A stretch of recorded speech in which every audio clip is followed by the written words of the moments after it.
Blas Radi is an assistant professor of philosophy at the University of Buenos Aires in Argentina, a PhD candidate with a full scholarship granted by CONICET, which is the Argentinian National Committee of Scientific and Technical Research, and he is a human rights activist.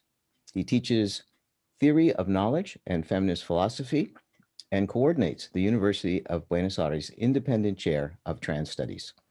His PhD research explores the interplay between ignorance and epistemic injustice.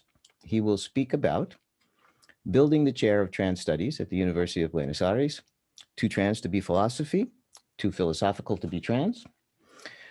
So the short description of his talk, and then he will talk.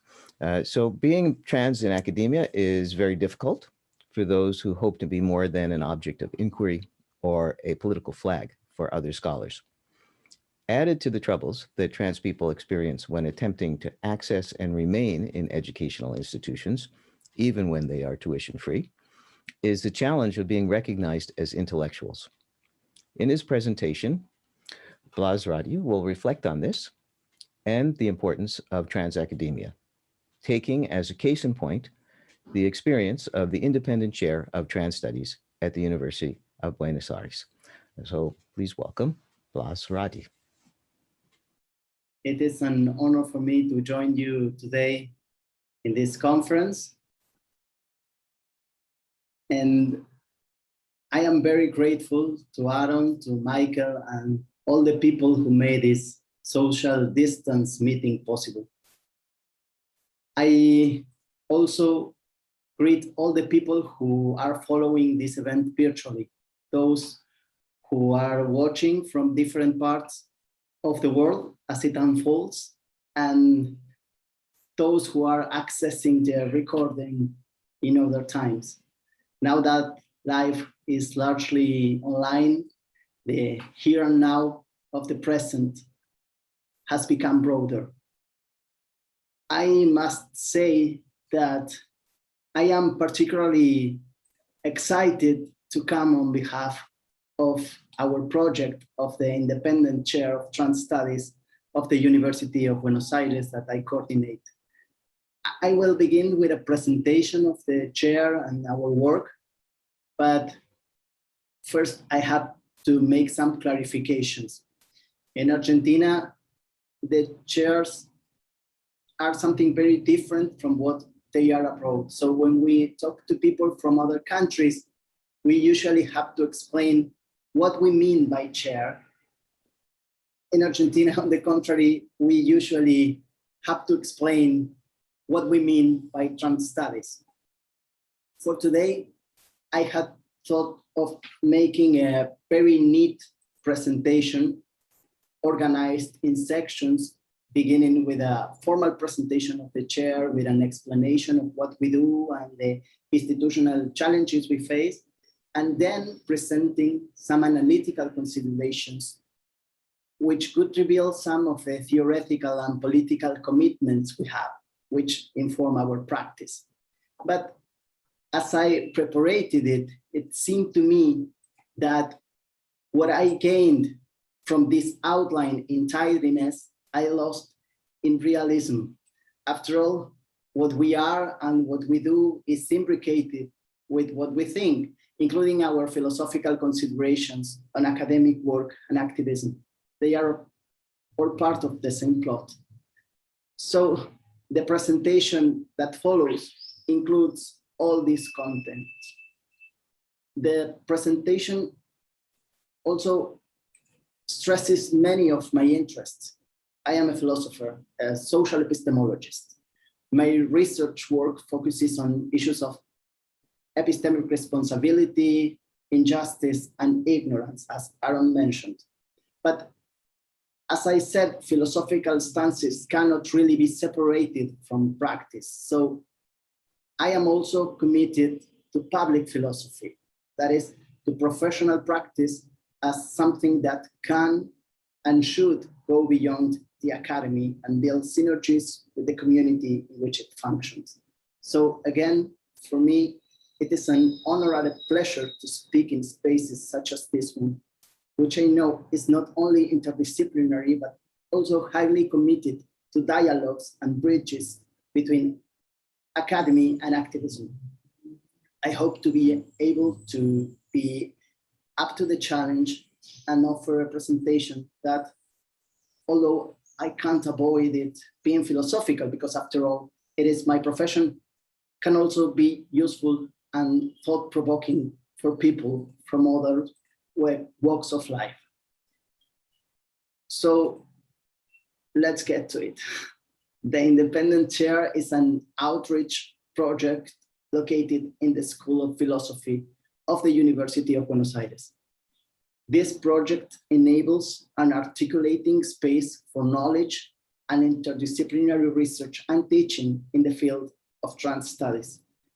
Chairs here are not individual academic positions. They are working teams that offer courses, seminars, lectures, and so on. All undergraduate degrees in university have a curriculum with a certain numbers of required and elective courses. And those courses are organized and offered not by individuals, but by chairs, which are working teams. We can call them regular chairs. Independent chairs are special because they are non-curricular academic spaces. That is, they are not tied to one specific degree. They arise from the need to address issues and problems that are under-addressed in mandatory or elective courses and degrees. Independent chairs belong to the outreach and student life area. By law in Argentina, outreach is one of the three substantive functions of the university, along with research and teaching. The objective of outreach programs is to promote cultural development and knowledge production among the different social sectors of the community. Their mission is to consolidate the link between the university and the community to which it belongs. Therefore, independent chairs are open spaces that encourage the participation of community members and applied work on contemporary social problems. The Independent Chair of Trans Studies is an entirely pro bono project that aims to build bridges with the academic and extra-academic community to training, research, and outreach proposals that are free and open, and through collaboration with institutional processes of the School of Philosophy, the university, and institutions in general. I am going to stop here for a moment. I said that the Independent Chair of Trans Studies in Buenos Aires is a pro bono project. That means that we work without economic resources. Or perhaps I should say that we work with our own resources, which is synonymous with we pay to work. As you can imagine, this is not something we are particularly proud of. This is a wicked form of exploitation. It is a reality that speaks on the one hand to the devaluation of our work and on the other to the neoliberal context in which we carry it out, even within public state-run universities. In my case, I work as a professor of the Department of Philosophy, and these are additional activities that I develop on my own beyond my job descriptions. The members of the team are students, graduates, or experts with extra academic backgrounds who work in other areas. This brings me to the first point I want to make about working while trans. In our case, working as academics. My own reflections in epistemology and practical philosophy have often focused on this particular issue, which not only interests me theoretically, but has also affected the past 15 or 20 years of my life. Working in an institution while trans presents us a complex dilemma because on the one hand, we want institutions to be welcoming for trans people.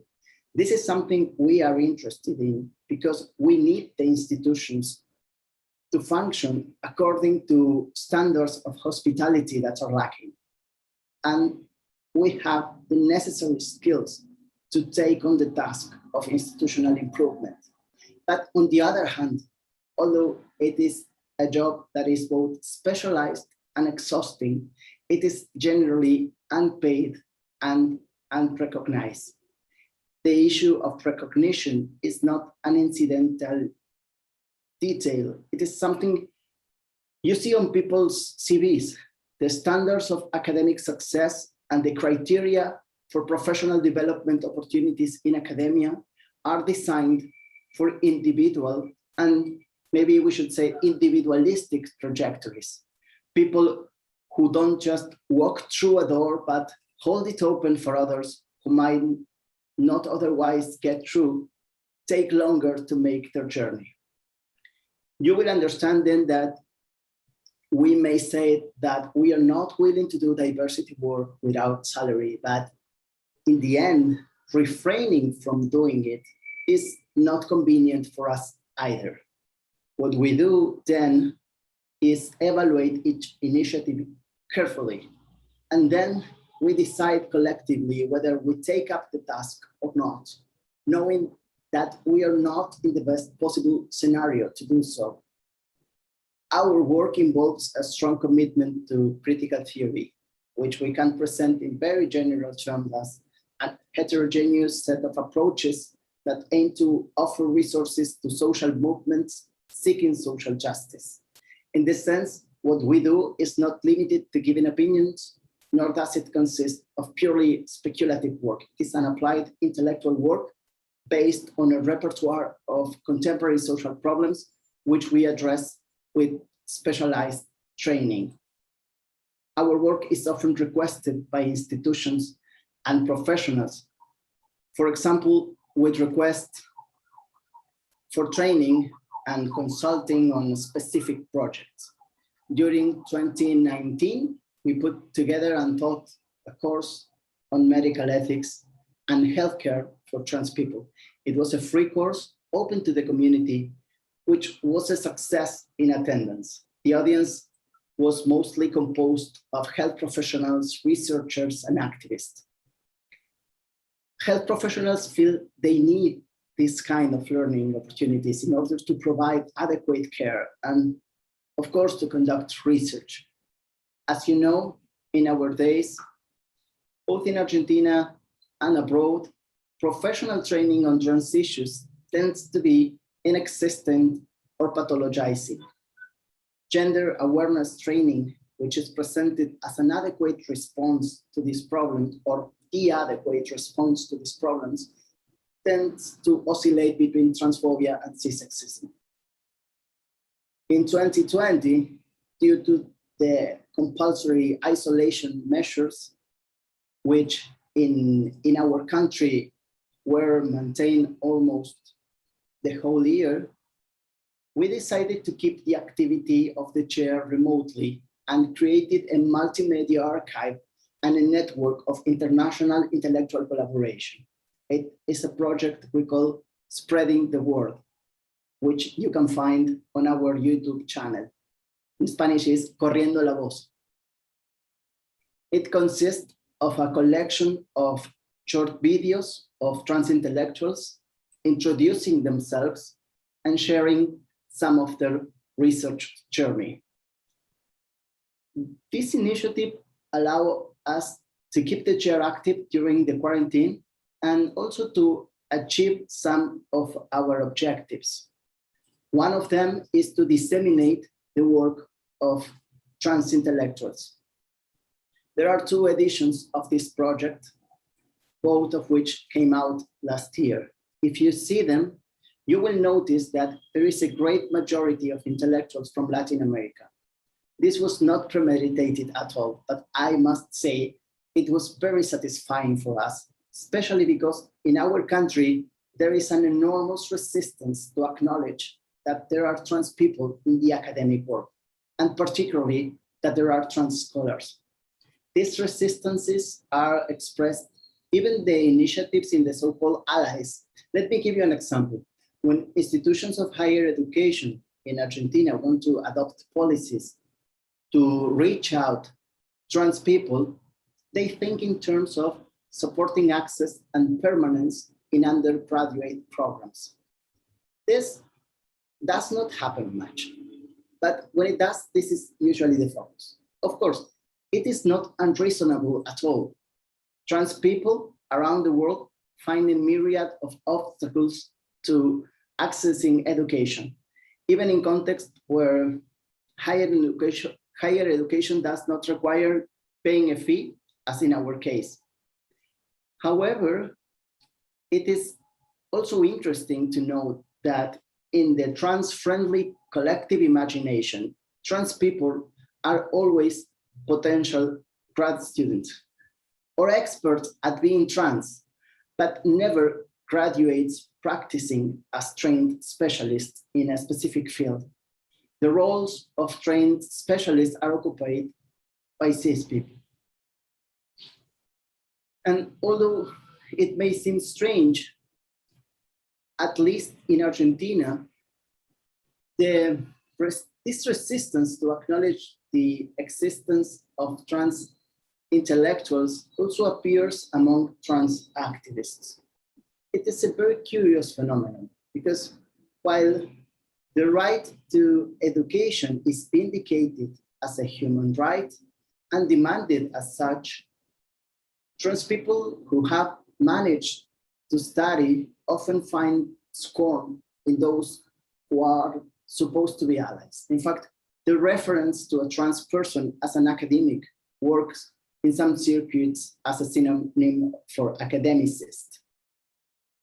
It often seems that the paradoxical subject of trans policies, at least here, is a subject that cannot escape exclusion. That is, we define our subject on the basis of a series of exclusions, and ultimately, those are the exclusions that define us. Exclusion seems to be the condition of authenticity we demand in order to grant membership. The exclusion we seek to emancipate ourselves from ends up being our conceptual prism. In Argentina, one of the few honorary titles available to trans people is that of trans activist. I have written about this at some point. In my own research, I tend to focus on the everyday functioning of concepts and the criteria by which they become operational in practice. Some years ago, with a corpus provided by local newspapers and news portals, I noticed that being trans was a sufficient condition for being a trans activist. This was irrespective of people's political involvement and practices. That is, people could have no political activity at all, or they could be committed to other causes such as prison abolition, for example, but still be trans activists. And it would also be the case that they were artists or intellectuals, but those titles did not survive. The fact of being trans was a sufficient condition to be a trans activist and to be no more than that. Of course, many trans academics, many trans scholars are also activists. And something we could add to this is that in some way, being trans and existing, we can say existing while trans is also a political act with which it makes sense to say that in a certain way, all trans people are trans activists. I believe that there are some distinctions to be drawn here that could call for an in-depth analysis. For one, with Corriendo la Voz, with spreading the word, we wanted to highlight academic work made by trans people, which we know tends to go unnoticed, at least in our context. We deliberately set a non-thematic criterion for participations. This means that while we are a trans studies chair, we decided that the project would not be exclusive to trans intellectuals who are engaged in trans studies. There are many trans scholars who do their research in other fields and are doing stimulating work. We were interested in highlighting that and showing some of the numerous paths that trans lives can follow in the academy. Of course, it also became clear that many trans people from different latitudes do engage in trans studies from very different disciplines of origin. In many cases, they are non-English speakers, including many people from the Global South. And this is very relevant to us for many reasons. One is that trans studies tend to be unknown in many contexts. I told you that this was the case in Argentina, and researchers have to make enormous efforts to make their theoretical framework admissible in their academic units. Another is that trans studies is often assumed to be a field restricted to the English-speaking North. This phenomenon occurs in the South as well as in the North. In the South, the work of trans intellectuals, the work they develop within the framework of trans studies is undervalued, if not outright ignored. And in the Anglo-North, the same tends to happen.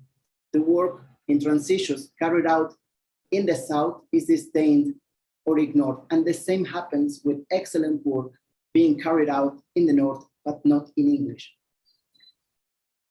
It is actively ignored. And there are different forces at work in favor of the production of a very specific canon. Let me give you an example. Last year, in the context of the organization of a trans philosophy conference to be held in the United States, several articles were published in which a couple of junior scholars gave a certain inaugural tone to the philosophical work applied to socially relevant problems of trans people.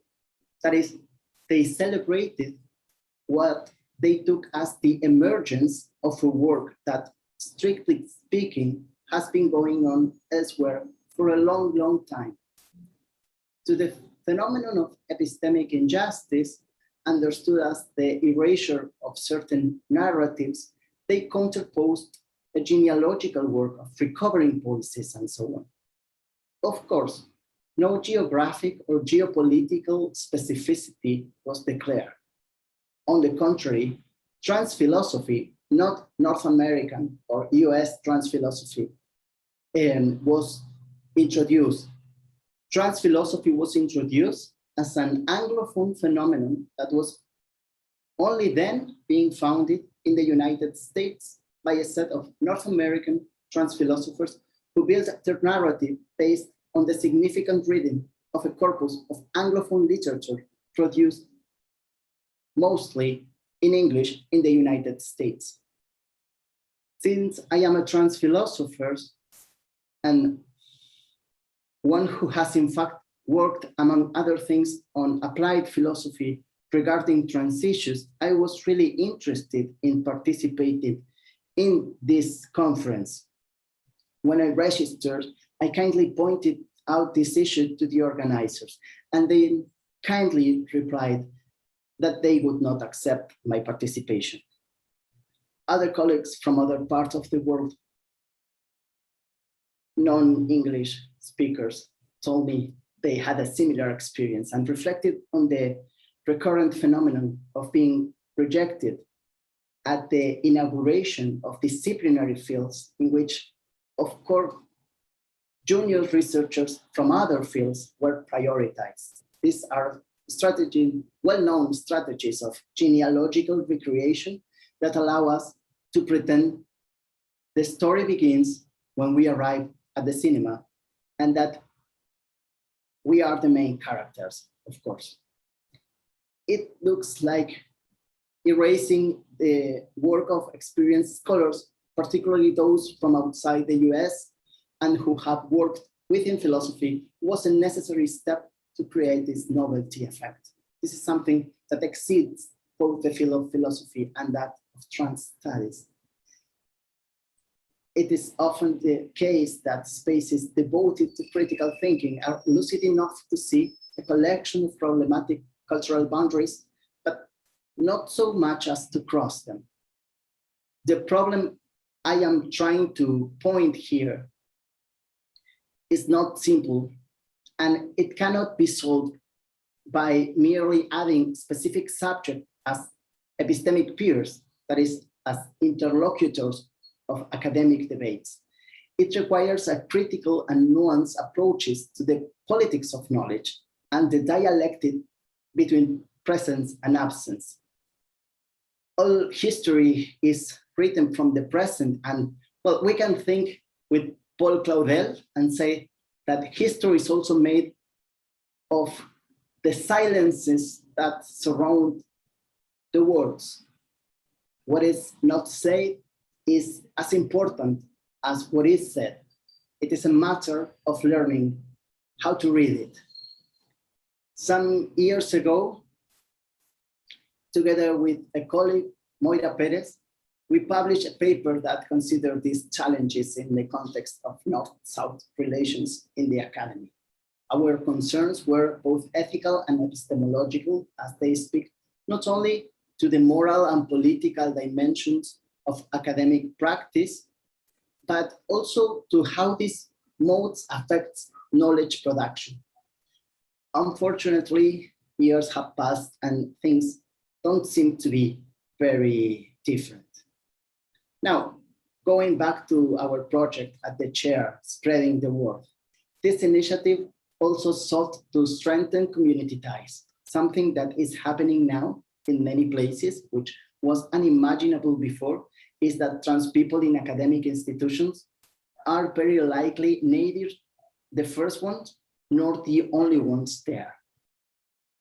When many of us arrived in academia, this was not the case. I mean, this condition had to be generated. We had to generate them. We had to work to make the institution hospitable for us. Something that undoubtedly, I don't know if my pronunciation is perfect, is not yet guaranteed, but the mere fact of not being the first ones, of seeing that this path is possible, makes life radically different for those in the younger generations who have access to professional and or academic spaces. And the history that made this present possible must be remembered and honored because it is our history. Knowing that there are other trans people in university, knowing who they are and being able to get in touch with them is something that can be meaningful to both students and trans workers in university. It can be meaningful because it takes away the exceptional nature of the experience and can help strengthen a sense of belonging. This is very important for people who are reminded all the time that we don't belong and that institutions were not prepared to receive us. This year we started giving a teachers training course organized in collaboration with the Asociación Gremial Docente, AGD, from the University of Buenos Aires. This is one of the main and most militant teachers union currently functioning in the University of Buenos Aires. This project is also particularly exciting for us and reflects our own stance on institutional work and intervention. We are interested in joining forces with other spaces. As you may know, one of the characteristic strategies of pinkwashing, transwashing, of all the strategies of whatever washing consists in fragmenting the political agendas of social movements. This is achieved, for example, by installing the idea that trans rights are a catalog of specific rights that include recognition of gender identity, access to health-specific care, and little else. Rights directed to a specific populations defined by identity, not just gender identity. Here in Argentina, institutional policies distinguish the gender approach from the diversity approach.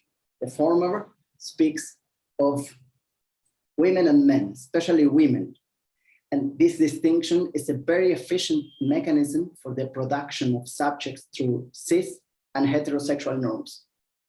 Rights and the corresponding policies are aimed at specific populations, women who are presumed to be heterosexual and cis, LGBT people, trans people. In addition to reinscribing the heterosexuality and cissexuality of women and men, the sanctioning of laws that guarantee these rights occurs and is celebrated along with the development of necropolitical projects, such as, for example, racist policies and or programs that deepen extractivist and agrotoxic models or economic cutoffs and austerity programs. Washing is effective. We can see it whenever trans-inclusive measures are celebrated, while there is hardly any trans presence in the mobilizations for environmental rights, as if trans people did not drink water, as if we don't breathe, as if biodiversity were of interest only to cis people, or when there is absolute silence while measures are taken up that harm the elderly. In Argentina, during the quarantine, mandatory isolation measures were established, leaving many people with no income at all. The government understood that the greater objective of healthcare justified these extreme measures. Ironically, fumigations with pesticides were considered essential activities and were maintained, but the environment is not an issue that has been on the agenda of trans movements. Labor conditions have not been on the agenda either. We celebrate labor quota measures which were passed without the budget, but we do not discuss the alarming conditions of labor precariousness or the brutal cutoff in the social security system. AGD is the trade union organization that defends the right of education workers and is committed to the existence of public, free, quality universities for all. You know, often the institutional bet on expanding enrollment sacrifices quality or vice versa. What this union organization does is giving up neither of them. In the sense, what they did with our course was something extraordinary, at least in our current context, to generate a free course and at the same time ensure salaries for the instructors who are members of our chair. This is not something usual. In most cases here we find free training spaces in which instructors do not get paid and work for free, or trainings in which instructors do receive a salary, but students must pay a fee. Let us bear in mind that in Argentina, the universities of greatest academic excellence and prestige are public universities, where undergraduate courses do not carry a fee. In recent years, in some cases in a stealthy way, universities began to develop initiatives with a fee to work on gender and sexuality issues. This means that not everyone can access them, only people who can afford it. What the teachers union did was to combine these two things without contradiction. It is a free course and they guaranteed the salary of the teaching staff. The course is specifically aimed at university teachers. And so many people enrolled that, well, we had to open a second group. We even had people from other countries in the region writing to join. As will have become clear, the project of the independent chair of trans studies at the University of Buenos Aires is a bid for social justice in a rather hostile context.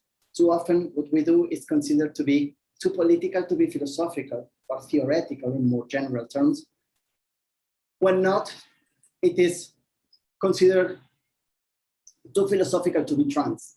And in general, too southern to be known or to be part of similar peer-to-peer conversations taking place in other latitudes. You are probably familiar with this kind of experience and the feeling it brings. The feeling of never really fitting in. In this scenario, we are comforted to find an ally in the chair of trans studies at the UVic. In fact, we like that this is the first chair because it makes us feel that we are not alone. So thank you, Aaron, and your team, and welcome everybody to the conference. As the conference says, share your voice and your history, learn from others, grow together, make history. Just one little word before we move on to the Q&A. I would like to take this opportunity to make a comment on an urgent problem that afflicts us in Argentina. More than a comment, it's a request for help. Maybe you have heard that at this moment, the south of Argentina is on fire. Patagonia is burning. Many people are missing, families have lost everything, and the environmental damage is incalculable. People in Chubut, in the south of the country, need help.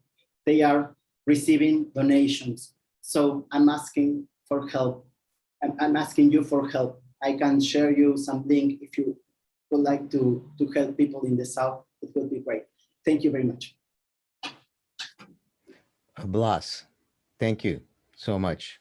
That was many, many points of interest, of contact, of similarity to what we see here, and of course, many places where it's divergent.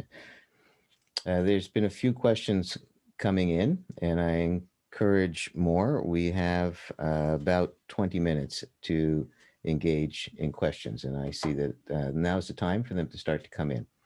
Blas, are you ready for a question? Yes. Okay, so first question. How can we shift academic cultures towards appreciation for collective and communal work? Big question. How can we shift the universities and the culture of the universities to better appreciate, recognize, reward the collective and communal work that your chair does and others do as part of that?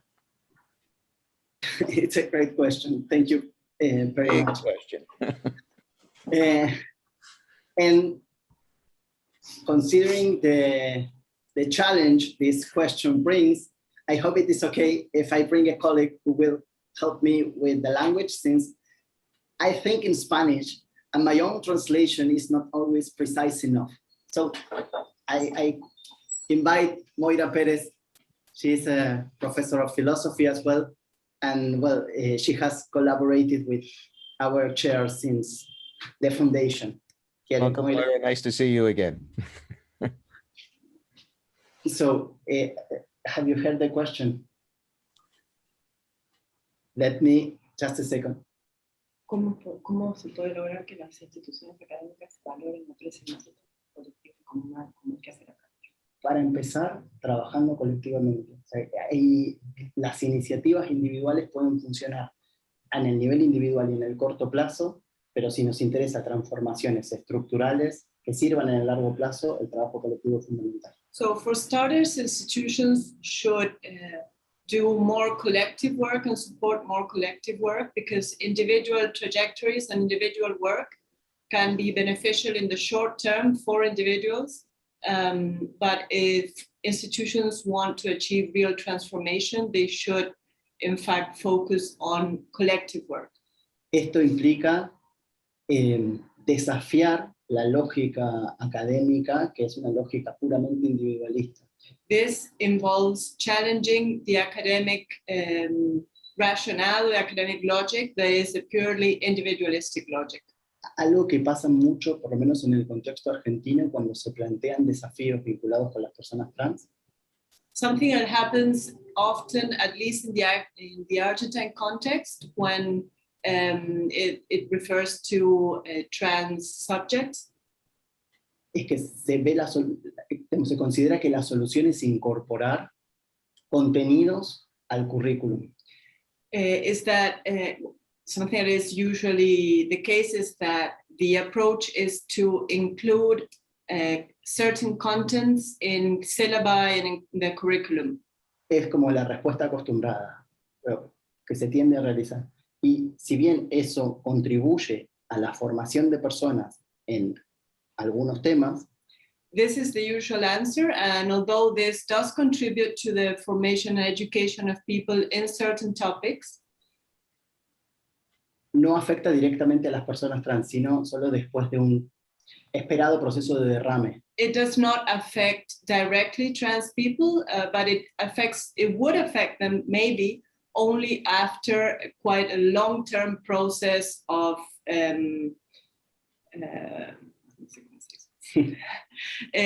like a derived benefit for trans people who are not in the institutions. Y algo que es significativo cuando las personas trans son las que inician, o cuando grupos de personas trans son quienes inician trabajos sobre las instituciones, es que trabajan sobre condiciones administrativas que suelen ser las que ponen obstáculos en su desarrollo. Sí. And when trans people do get the opportunity to do work in this sense, what they usually need to do, they need to, like they are busy in solving administrative problems that are the first obstacles that they find when they approach institutions. Como por ejemplo, los límites de edad para acceder a promociones. Están pensados para personas que no tuvieron grandes problemas en la vida. Like, for instance, age limits in calls for applications or scholarships or tenure positions when the age is considered taking into account people who did not have many obstacles on the way there, so they are usually younger. That's it. Okay, excellent. Thank you. We have several more questions and we'll get through as many as we can. I want to remind people that Blas and hopefully more also will be available in the networking session directly after, and you'll be able to continue the conversation there if we don't get to your questions now. A couple of questions were similar, excuse me, and go like this. So the first one says, thank you for the talk. Course. The gatekeeping and exclusion of non-English speaking trans philosophers, academics, and so on is very frustrating. Can you speak to the strategies that US-based academics can work toward breaking down those barriers?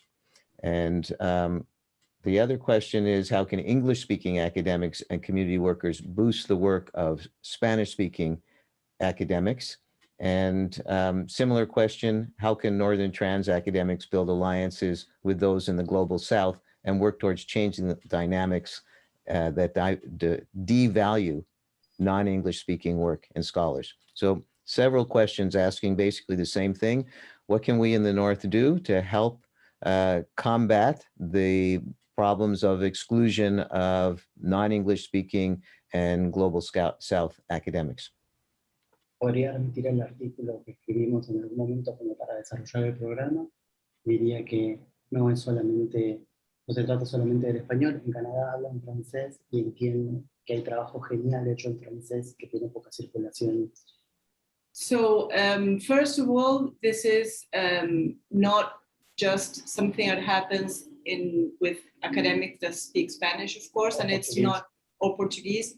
And it's not something that happens only in the South. Also, for example, Blas is mentioning that in Canada, there is, of course, French-speaking work done by trans researchers. And it's excellent work. Which addresses specifically this issue. Y pienso en reconocer en primer lugar, en reconocer el problema y generar redes de trabajo intelectual que no supongan una línea de tiempo que muchas veces se da por supuesta o en la cual hay un desarrollo en Estados Unidos y un... So first of all, acknowledging the problem and doing an effort to not reproduce a timeline of a global timeline where ideas would start in the North and then successively arrive after some time to other places and other languages. Trabajar en conjunto. ¿no? Generar actividades que reconozcan. Sí, pero lo que pensaba es que algo que pasa en los países del sur es que no hay reconocimiento porque no hay financiación, digamos, no hay reconocimiento institucional. Entonces hay una cuestión despareja con la que se puede colaborar. So there is also a disparity between the North and the South, and is that in the South, institutions do not have less resources and do not dedicate resources to these kinds of initiatives. So that is also something in which Northern academics and institutions can collaborate. Yeah, that's it. Okay, good. Thank you. A couple of more questions. Any advice for archivists who are invested in transliberation and historical preservation, but find ourselves up against the heteronormative cis-sexist machine within our own LGBTQ communities and are asked to settle for mainstream media representation? So again, question a little bit different now, moving to the fact that LGBT communities are dominated by cisgender people who have their own version of history. So any advice for archivists who are interested in the trans-liberation and historical preservation? How do you deal with the fact that everything is dominated by cisgender LGBTQ people? ¿Cómo hacer para abordar el archivo con herramientas críticas o para generar archivo? Sí, como para hacer, digamos, para hacer el trabajo de archivo, considerando que hay como una presión y una demanda para seguir los caminos hegemónicos dentro de la comunidad. Yo creo que podría pensar en aprovechar ese enfoque crítico con el que se leen los archivos y traducirlo en una propuesta programática para generar alternativas. So one idea is to make use of that critical approach that archivists use to make and approach the archive, and use that same critical approach to consider this hegemony in the archive and to build networks to generate an alternative archives. Algo que pasa en Latinoamérica, por ejemplo, con respecto a la producción de archivos de la memoria trans, en que están enfocados mayoritaria, sino exclusivamente en casos o las memorias de travestis y mujeres trans. Something that happens in Latin America, at least, is that the archives related to trans memory are usually focused mainly or exclusively on the memories of trans women and travestis. Y entonces hay un desfasaje porque en la propuesta de la producción de una contramemoria se pretende poner en cuestión la hegemonía del archivo previo, pero se reproducen muchas de esas pautas que se estaban criticando. So there's a contradiction here because an archive that is, or archival projects that are imagined as and presented as something that is counter historical or a counter narrative ends up reproducing many of those hegemonic hierarchies that govern the traditional archive.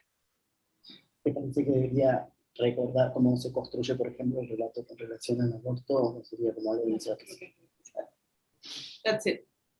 Okay. This is the reason we have a trans archives here at the University of Victoria, but we see a similar trend in what we are able to collect, which is largely focused on trans women. We don't have travesti as such in the area that we mostly collect from, which is English-speaking world, but there is a community of trans women who are able to preserve their history, and we have a lot of that, and it is mostly the subsection of trans women who are cross-dressers. And so, there's non-binary people are very new, and we have almost nothing from non-binary folks, and we have a lot less from anyone on the transmasculine spectrum. And it has a lot to do with economics and privilege of having good jobs, and it's mostly from white middle class trans women who have had the opportunity to spend at least part of their lives living in male roles and making the income associated with that. So, our archives also fight against those kinds of trends. I'll take you to the, yeah. Can I say something else? Because I was thinking about a specific problem of Argentina. I don't know why I'm talking in English. I'm going to switch. El problema específico de Argentina de la primeridad, al que llamamos primeridad. It's the problem of primeridad, or be like the fact of being the first. Que nos hace difícil, sobre todo las comunidades o a la memoria de hombres trans o personas transmasculinas y personas no binarias, sobre todo si fueran asignadas al sexo femenino al nacer. That this idea of being the first presents problems to, especially to transmasculine communities or non-binary people who were assigned female at birth. Porque todo lo que hacemos permanentemente se presenta como algo que es puro presente, que es lo primero. El único reconocimiento, o el único reconocimiento sin ningún mérito que se nos da es el de ser los primeros en algo. Because almost the only recognition that trans masculine people and other trans or non-binary people assigned female at birth, almost the only recognition they can aspire to is the recognition of having been the first at something, which of course erases the previous history and is, Blas said, a recognition that has no merit in itself because it's just the fact of being first. Se vio esto mucho recientemente con relación a debates en Argentina por la legalización del derecho al aborto voluntario. This was very evident in recent debates in Argentina for the legalization of abortion. Las comunidades transmasculinas venimos trabajando desde hace por lo menos 15 años de manera sostenida en cuestiones de derechos reproductivos y de las personas trans. Transmasculine communities have been working on reproductive rights and health of trans people for at least 15 years.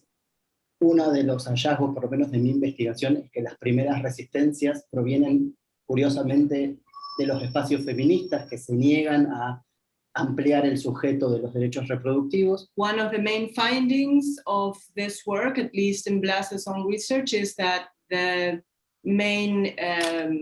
stronger resistance is found in feminist spaces who do not want to incorporate trans masculine collectives into their fight.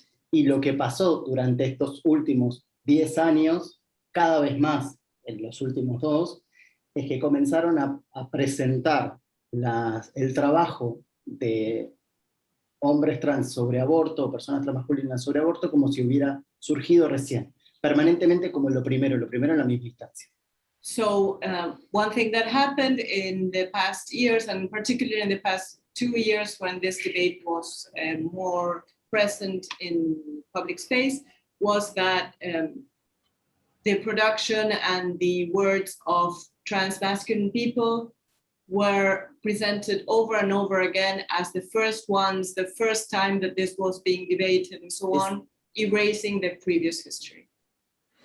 And may I ask, when you say we're presented, this is how the public media, the mainstream media presented it, or this is how it was presented coming out of the trans community? Por un lado, la prensa, pero también en algunos sectores de la comunidad trans.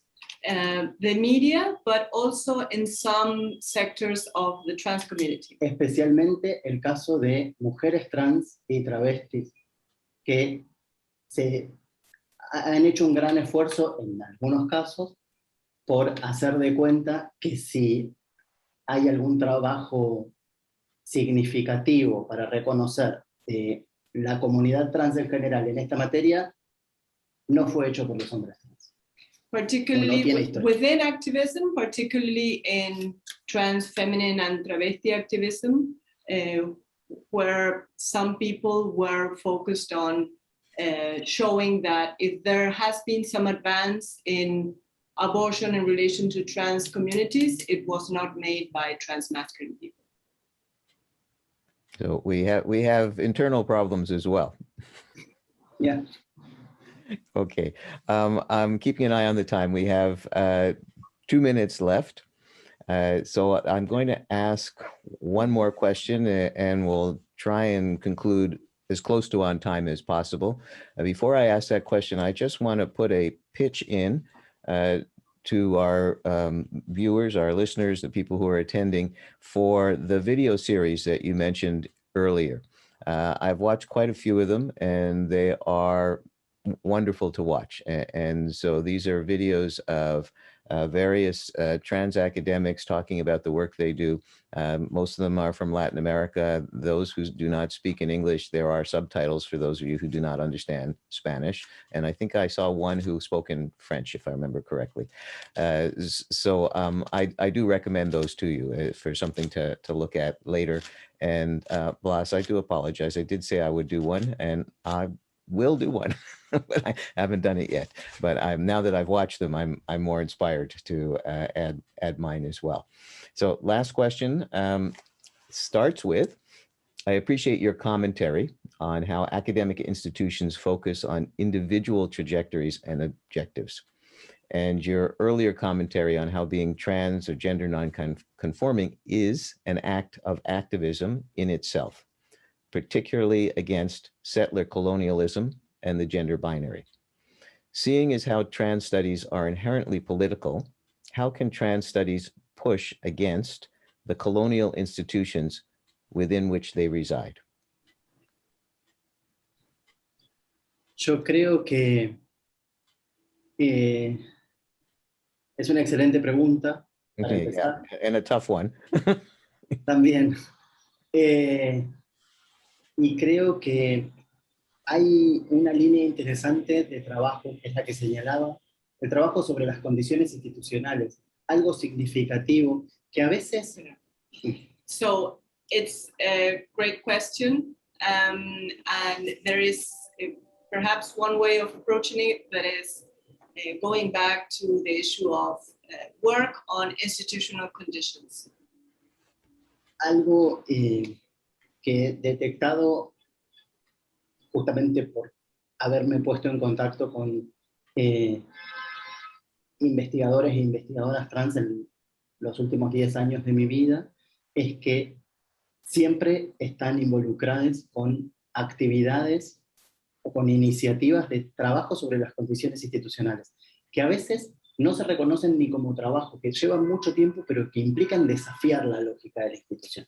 So one thing that Blas has noticed in exchanging and talking with academics, trans academics of other parts of the world over the past 10 years or so, is that in all cases they engage in work on the institutions that seeks to change, transform institutional conditions, and it's under-acknowledged work which still has to be done. Entonces, ahí hay una fuente, cuando eso ocurre, es una fuente de desafío a esas condiciones institucionales. So when that occurs, that can point directly at challenging institutional conditions. Que sirve, cuando funciona, permite poner en jaque no solamente los obstáculos que experimentan las personas trans. Por ejemplo, en la Facultad de Filosofía estamos cuestionando desde hace muchísimos años los límites de edad, que son sexistas, que son racistas, que son elitistas. So when this work is done, this work not only challenges the obstacles that trans people face, because they are pointing at how the institution works. For example, Blas mentioned before, he goes back to what he mentioned before about the institutional requirements in relation to age. These requirements are sexist and cis-sexist, but they are also classist and racist.